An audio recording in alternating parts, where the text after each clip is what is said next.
is Angela Coffey, and I'm here to deliver a speech on pre-implantation diagnosis, otherwise known as PGD.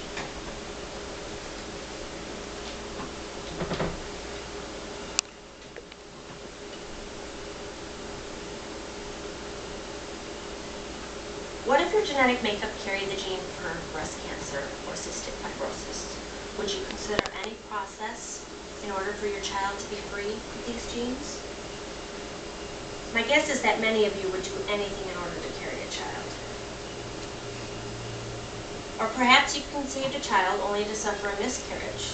Some women suffer many miscarriages. Many times this is because the embryo is genetically unstable. Today I would like to first explain to you what pre-implantation diagnosis is. Second, I will explain how PGD is done. And finally, I will give you some possible ethical and diversity considerations associated with PGD. PGD is a genetic procedure that combines molecular genetics with reproductive technology. Physicians are able to identify various diseases in embryos prior to implantation. Pre-implantation diagnosis has three categories of disease that are recognized: sex-linked, molecular, and chromosomal. Some examples of sex-linked disorders include hemophilia, Fragile X syndrome, muscular dystrophy, Rett syndrome, and rickets. Some examples of molecular disorders include cystic fibrosis, Huntington's, sickle cell anemia. And some examples of chromosomal disorders include Down syndrome, Turner syndrome, triple X syndrome, and trisomies 13 and 18. So as you can see, PGD can be very beneficial in individuals who would not be able to conceive a child under normal circumstances, or would have the risk of passing on a disorder to their unborn child. PGD begins with in vitro fertilization, where a woman's ovaries are overstimulated to produce eggs with medication. Once fertilized, the following will occur. A single cell is removed from the embryo with special equipment, and then the DNA is retrieved. This is known as polymerase chain reaction. This DNA is evaluated then for the specific genes that would make the child carry a disease or disorder. And then once they figure out what genes are free of these genetic markers, then they can implant them into the woman's womb, and that child would be born without the disease or disorder that the parent might carry. People who can benefit from PGD are women over 35, where many abnormalities occur because of age, carriers of the three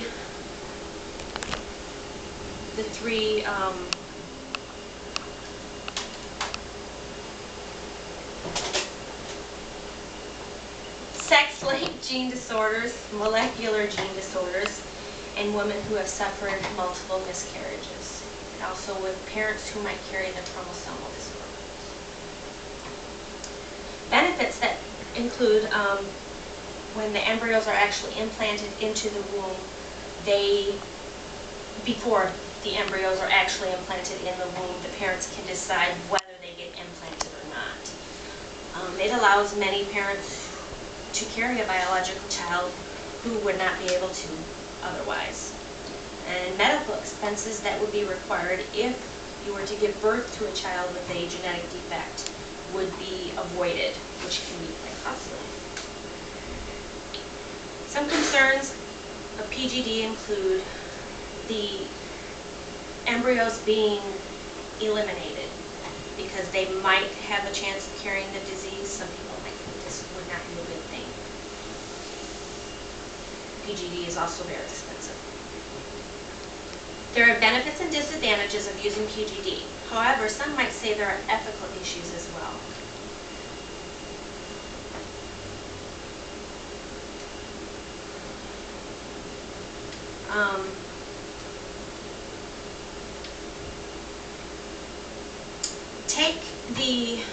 I don't know if any of you have heard about the cloning of the sheep. Mm-hmm. Her name was Dolly. It was a sheep that was cloned back in the 80s, I believe, and Dolly ended up dying a premature death, and she had all sorts of problems associated with the cloning process. But it gave people an idea of, well, what if we could clone humans? Would this be ethical? Morally speaking, many people are not going to judge a parent who uses PGD to eliminate a lifetime of suffering that could be caused by disease or abnormality. But some people, or many people, might question when people consider using genetic engineering to enhance their physical or cognitive abilities. Ethically speaking, preventing a child from having muscular dystrophy is way different than or enhancing a child to be muscular enhanced so that they could be better athletes. Memory is also another thing that science is experimenting with. They've got mice that they're creating, smart mice, where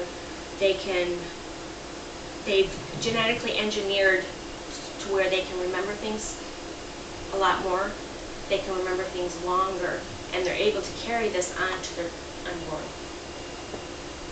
baby mice.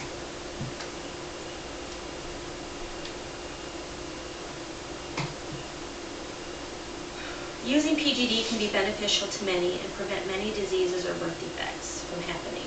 This can lead to healthier babies and eliminate a lot of suffering and cost that goes along with these disorders. It can help couples who want a biological child of their own to achieve that. It would cost approximately $48 billion in a lifetime to take care of a child who is born with a birth defect. I have explained to you what PGD is, and I have explained how it's performed. I've also explained to you the moral ethics that may be taken into account when choosing whether or not to use PGD. I have touched on the possible dynamics and consequences it would cost us in diversity in our society as a whole. I hope you have a better understanding of this miracle in medicine, whether good or bad, to be able to form your own opinions and ethical statutes. Thank you very much for your time.